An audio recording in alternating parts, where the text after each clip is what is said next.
Hello అండి, అందరికీ నమస్కారం. వెల్కమ్ టు మై ఛానల్ అండి.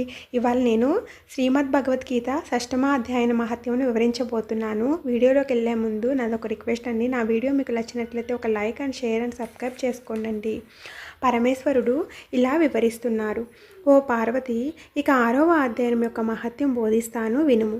దానివల్ల మానవులకు ముక్తి చాలా సులభంగా లభిస్తుంది. గోదావరి నదీ తీరంలో ప్రతిష్టానపురం అనే విశాలమైన పట్టణం ఉంది. అక్కడ నేను పిప్పలేసుడు అనే పేరుతో విఖ్యాతి చెంది ఉన్నాను. ఆ పట్టణంలో జనాశ్రుతి అను పేరు గల రాజు ఉండేవాడు. అతడు భూమండలంలోని జనులందరికీ ప్రియతముడు. అతని ప్రతాపం ప్రచండమైన సూర్యమండల తేజస్సుతో సమానం. ప్రతిరోజు యజ్ఞాల నుండి వచ్చే పొగలు నందనవనంలో కల్పవృక్షం వరకు కూడా వ్యాపించి ఆ వృక్షం నల్లబడింది.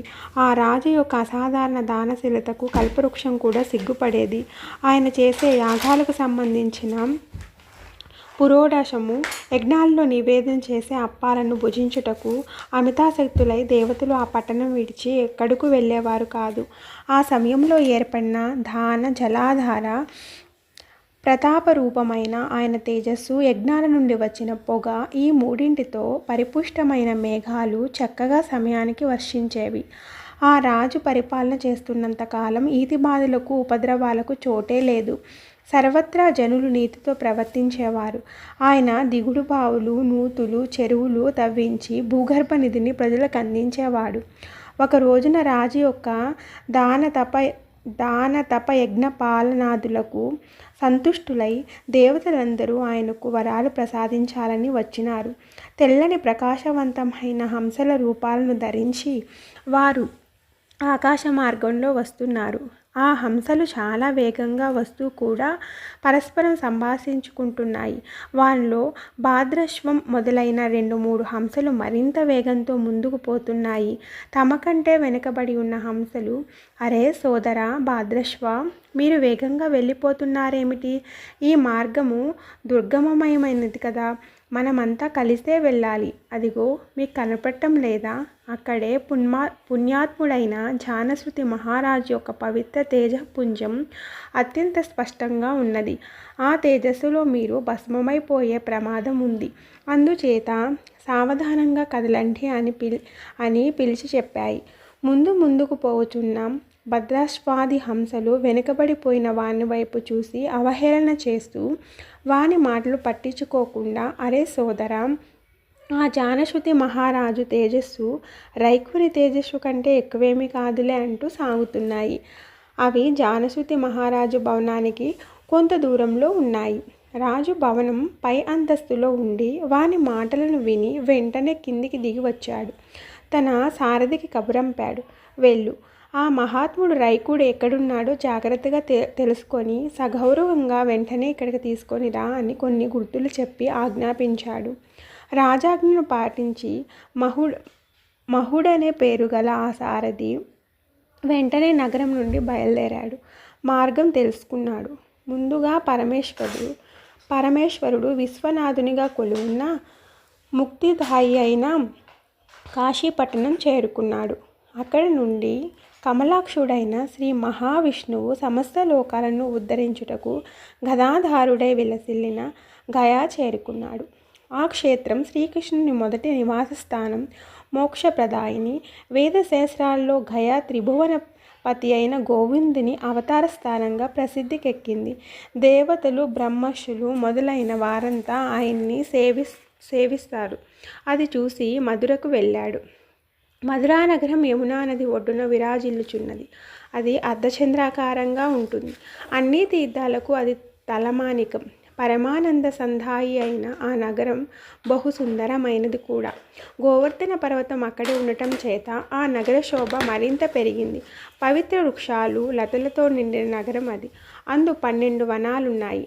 పరమపుణ్యమైనది. అందుకు మోక్షాన్ని ప్రసాదించే శ్రీకృష్ణ పరమాత్మకు ఆధారభూతమైన నగరం అది.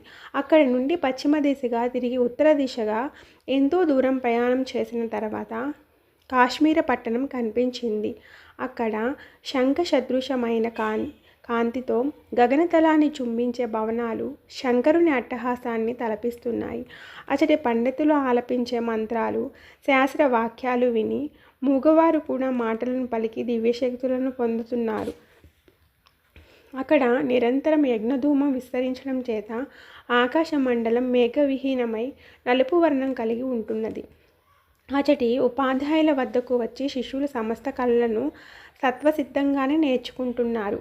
మాణికేశ్వరుడనే పేరుతో ప్రసిద్ధికెక్కిన చంద్రశేఖరుడు మానవులకు వరాలను ప్రదానం చేయుటకు అక్కడే నిత్య నివాసి అయి ఉన్నాడు. కాశ్మీర రాజు మాణికేశ్వరుడు జైత్యయాత్ర చేసి దిక్కులన్నీ జయించి రాజులందరినీ ఓడించి అతడి పరమేశ్వరుని నిరంతరం సేవిస్తూ ఉండేవాడు. అప్పటి నుండి అతడి శివుడు మాణికేశ్వరుడయ్యాడు. ఆ శివాలయ ద్వారం వద్దనే మహాత్ముడైన రైకుడు తన శరీరాన్ని గోక్కుంటూ ఒక వృక్షఛాయలో ఒక బండి మీద కూర్చున్నాడు. తనకు రాజుగారు చెప్పిన ఆనవాళ్లను బట్టి సారథి రైకుని తేలికగానే గుర్తుపట్టాడు. ఆయన వద్దకు చేరి పాదాభివందనం చేసి, అయ్యా, తామెక్కడ నివాసం ఉంటున్నారు? తమ పూర్తి నామధేయమేమి? తాము స్వచ్ఛందంగా ఎచ్చటికైనా సంచరించే శక్తి కలవారు. మరి ఇచ్చటనే ఎందుకుంటున్నారు? ఇప్పుడు మీరు ఏమి చేయాలనుకుంటున్నారు అని ప్రశ్నించాడు వినయంతో. సారథి వినయం రైకునికి సంతోషం కలిగించింది. కొంతసేపు ఆలోచించి, నాయన, మేము పూర్ణ మనోరథులమైన మాకు ఏ వస్తువు అవసరం లేదు. అలాగే ఎవరైనా కూడా మా మనోవృత్తిని అనుసరించి మాకు పరిచర్యలు చేయటానికి వస్తూ ఉంటారు అని చెప్పాడు. సారథి తాను వచ్చిన పనిని మనవి చేసి నెమ్మదిగా తన రాజుగారి వద్దకు చేరుకున్నాడు. తాను గ్రహించిన సమాచారాన్ని రాజుగారికి నివేదించాడు. రైకుని సందర్శించాలని రాజుగారికి కుతూహలం ఎక్కువైనది. ఆయన్ను సత్కరించాలనుకున్నాడు. అనేక ధనక కనక వస్త్ర వాహనాలు 1000 గోవులు తీసుకొని బయలుదేరాడు. కాశ్మీర మండలానికి ఈ బరువులన్నీ మోయాలంటే ఇదే నయమని 2 కంచెర గాడిదలను బండికి కట్టి బహుమతులన్నీ అందులో వేసి మెల్లగా అక్కడకు చేరాడు. ఆయన్ను చూసి సాష్టాంగ నమస్కారం చేసి ఎంతో వినయంగా ఆ బహుమతులన్నీ అక్కడ పెట్టాడు.